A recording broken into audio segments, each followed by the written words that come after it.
Hello everybody and welcome back to the Blender series. We're jumping right in today and we're finally having a look at how we can create meshes in Blender for Trainz. So to start off, I'm in edit mode and on the far left here we've got the vertice. This is a single point. You can see that with my selection tools down here I have my vertex select option, which means I can select any of these vertexes. A vertice is at the corner of any line, edge or shape. Next over here we have an edge. This is formed by two vertices connected together. You can see if I go to my edge select option, vertice disappears because I cannot select a single vertice with the edge tool, but I can select this one edge. Next over we have a triangle, or sometimes referred to as a polygon or a poly. These are what Trainz uses to calculate performance basically. So it'll render in polys of an object. If there's more polys in the scene, performance will be worse. If there's less polys in the scene, performance will be better. So you always want to keep that in the back of your mind when you're creating content, that you don't want it to be too high poly, you don't want it to be too low poly because you'll lack detail, but if it's too high poly, you'll impact performance. Next over, we have a regular face. A face is made up of two polygons and is selectable by using the face select. So you'll see that there's a dot now in the middle of the face and I can select that, and that means I've got the whole face selected. Next over we have a 3D cube, or what I would refer to in the edit mode as a mesh. So anything that is built up in the edit mode from faces, edges or vertices that makes an object, I would refer to as a mesh. Specifically for the edit mode, if we're in object mode, I would refer to it as an object. If I were to select this with the C tool, so by pressing the C key, I bring up this cursor tool, and then if I were to press the P key, I bring up my separate menu, and if I separate by selection, this moves into another object. We are now moving out of calling it a mesh. When we go into the object mode, we now have two objects, not two meshes, because we don't want to confuse ourselves. We've got one object highlighted here, and we've got one object highlighted there when I select it. If I go into the edit mode now, this is what I would refer to as the mesh of the object. A few more things to quickly go over before we look at some more tools. If you now look at the object on the right hand side, we've got a face that is appearing darker than the rest of the faces. What this means is that the normal, or the face, we refer to faces as normals as well, is facing the wrong direction. So if I was to import that into Trainz, that face would be invisible because we're basically looking at the back of the face, and the back of the face is see-through. In order to fix that, or to tell which way the face is facing, we come down to our transform orientation settings. We change from global to normal, and then you'll see that the Y, X and Z axis on the orientation has changed. So we're basically just wanting to look for the Z axis and where it's pointing. If the Z axis is pointing towards the viewpoint or where you are looking at the object, that means that the face is on the side that you can view it. If I now select the one that is dark, you'll see that the Z axis is facing away from us or into the mesh, which means that the face is the wrong way around. To fix that, we open up our W menu, or our special menu, and we go down to flip normals, and this will flip the direction of any selected faces we have. So you'll see there that now my face is the right way around. Now we're going to look at some fundamental tools for how we can edit and manipulate the mesh in edit mode. One of the main tools that you want to use is the Extrude tool. This is selectable by pressing the A key, and it will open up the tool, and you can see here as I drag my mouse, it will always drag it along the normal Z axis, always in line with the direction that the face is facing that you're extruding from. So you can see here I can control how far I want to move the face outwards, or I can come to my number pad on my keyboard, and if you look down in the bottom left there, we have 4.368 meters. If I enter in 0.4, that will move it over by 40 centimeters. However, I am not just limited by the normal axis. I can grab a face, I can press the extrude tool by selecting the E key, and I can drag it up, but I can select any one of my X, Y, or Z keys to change the direction the face is extruding. So now if I move my mouse, you can see that the face is extruding on the Z axis. If I press Y, it's extruding on the Y axis. If I press Z, you can see that it's extruding on the Z axis. Now we're going to take a look at the bevel tool. So if I come and select my edge select mode, and I come to the top here and I select my outer edges on the top of the shape, or on the top of the mesh, and I press Ctrl+B, I will enter into the bevel tool mode. So you'll see as I move my mouse, I can change the strength or the width of the curve, and if I scroll, I can change the segments of the curve. The more segments I have, the smoother the curve will be. The less segments I have, the rougher the curve will be. One thing I always like to do before I perform any action with the bevel tool is I go into object mode, I select my object that I'm going to apply the bevel tool to, I press Ctrl+A to bring up my apply menu, and I always reset the scale of the object, because if the scale is not correct, your curve's radius when you perform the bevel tool will not be correct. So it is always important to reset the scale of the object if you want to have uniform curves. So if I was only to select one edge, you'll see that the way that the shape or mesh curves is different. It's only going to curve along that edge. So now if I scroll, I can make a curve on this edge. I always want to add enough segments where there will be a line in the direct middle of the curve, so that if I have to come back later to make a low poly mesh, I can easily divide out the edges to make my curves stay uniform, but to have less polygons in them. So I'm going to confirm this by pressing left click or enter, and now I have a curve applied to my object. I can come along here and I can grab the side edges. I can select all of them by selecting my first edge and then holding Control and selecting my last edge, and that will select all edges that are connected between the first and the last edge selected. Now if I want to bring up my bevel tool, I can bevel all along the edge there and make a nice curve. Now you might be thinking that, oh no, I haven't put enough segments, my curve doesn't look like it's smooth enough. You want to avoid putting heaps of segments in, because you don't need to use lots of segments to have a nice looking curve. The way we can get around this is by selecting our faces that are affected by the curve. We open up our specials menu by pressing the W key, and we come down and we change our shading method to smooth. It automatically defaults to flat. Now what I want to do is I want to come with my C cursor with edge mode selected, and holding shift I want to deselect edges of the segments of the curve. Then I want to press Ctrl+E to open up my edges menu and press mark sharp, so I know what edges I'm about to split. Open up the edge menu again and perform an edge split. Now if I were to go back to object mode, you'll see that the segments are far less noticeable and the object looks a lot more curved. We are in edit mode again, and the next thing I want to look at is the subdivide and knife tool. So if I were to select these edges here on the curve, and I was to come to the W menu and press subdivide, you'll notice that now we have segmented the curve or added in an extra line or extra edge through the middle of the curve. This might be because you want to add in another part of the mesh that extrudes outwards while this side stays there.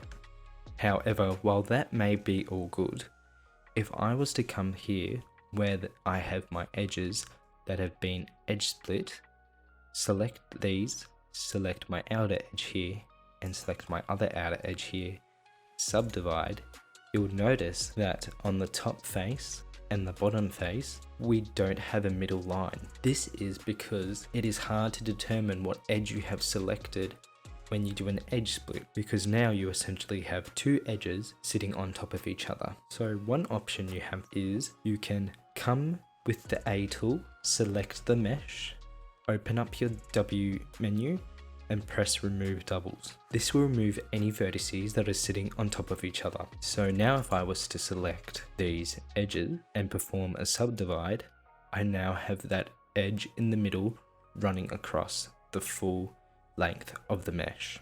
But what if you need a subdivide that isn't to be in the middle of the shape, or it's custom to where you want it to be? This is where you press K and you open up the knife tool.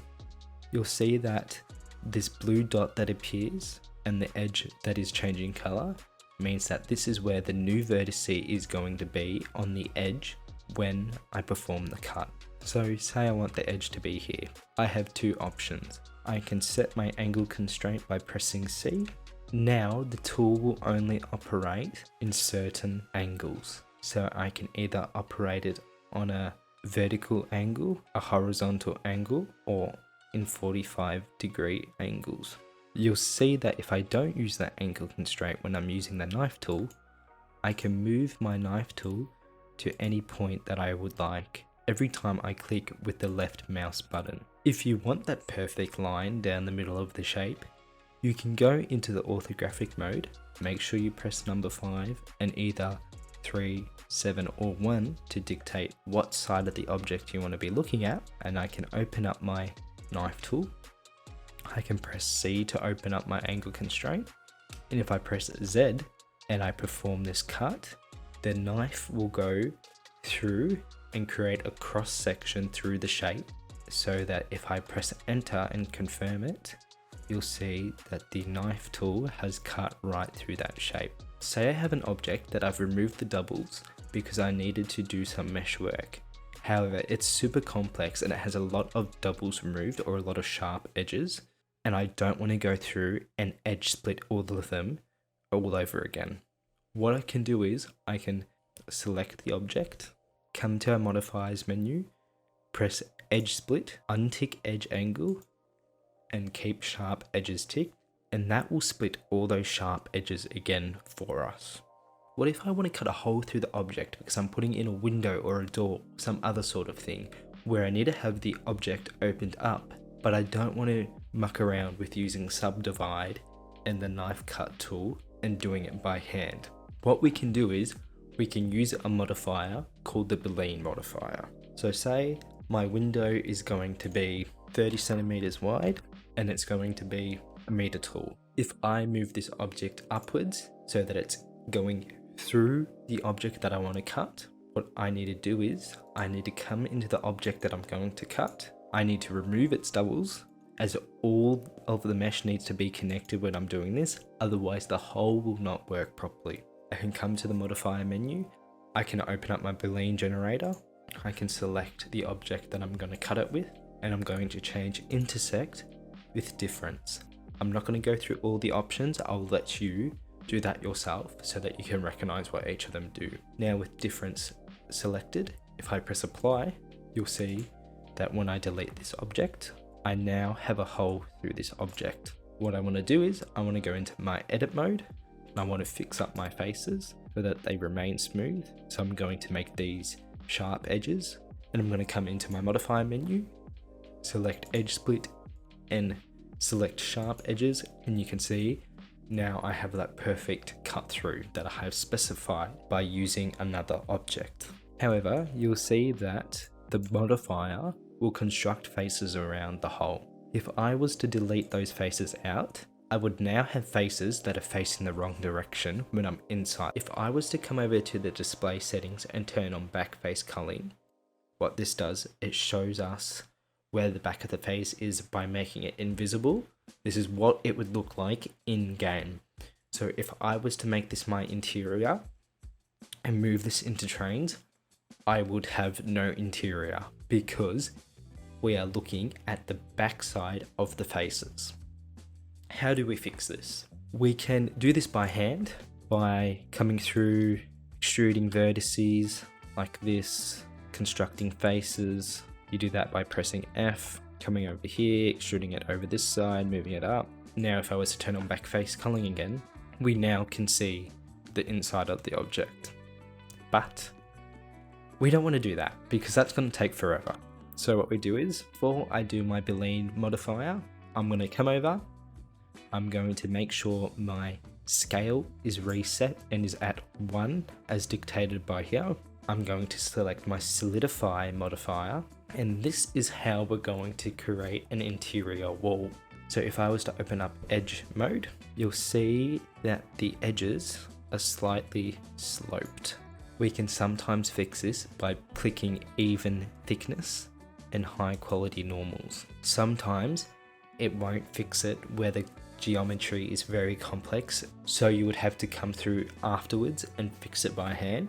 It's always good to turn that on because it will make it considerably better than if you were to leave it off and do it all by hand. I can enter in the exact thickness that I want. I usually only make it 1 to 2 centimeters thick because when I come to make my interior view, I have more freedom to how I want the walls of my interior to look. So I'm going to leave it at 2 centimeters. I'm going to press apply. I'm going to bring up the object that I want to cut it with again. I'm going to go back into my modifier settings, select Boolean, select the object that I'm cutting with, select difference, apply it. And now you will notice that when I go inside the shape, we have walls, and you can see this by the thickness. You'll see that my backface culling is still on, which means that we've got that interior wall, which is what we need. Important thing to remember is you want to have your edge splits in before you do your solidifier, so that this information is reflected to the interior walls. So you can see I have got my edge splits inside and my edge splits outside. If I didn't put that information on the object before I solidified it, I wouldn't have the edge splits inside as well. It's basically just saving yourself time. The very last thing I want to talk about in this video is using curve objects. Now, if I were to bring in a cube, just a regular cube, go into edit mode, make sure all my information is selected by pressing A, pressing Alt M to bring up my merge menu, and pressing collapse, this will leave me with one vertice. Now, if I was to extrude this vertice, basically what I'm going to make is a small handrail setup. I'm going to bring this out. I'm going to reset my scale. I'm going to come in and select these vertices, bring up my bevel tool. You can bevel vertices by pressing V in the bevel tool. I'm going to give myself some segments, and then I'm going to get some more edges. I'm duplicating by pressing Shift D. I'm going to bring up these. I'm going to move these across, and I'm going to roughly space them out. I'm going to go back to object mode, and I'm going to press Alt C. I am going to convert it to a curve, and I'm going to come over to this item here on the menu, and I'm going to leave it on 3D, change my fill to full, and come over to my bevel and change my depth. The depth is the width of what the 3D curve is going to be. Handrails, I don't know what they are in real life, I just guess. I usually go around the 2 centimeter mark or somewhere around there. Now you can see I have somewhat got handrails, but they're pretty low definition. To increase my definition, I come into my geometry menu and I turn up my resolution. This is basically segments, but in a 3D sense. I usually leave this around 2 to 3.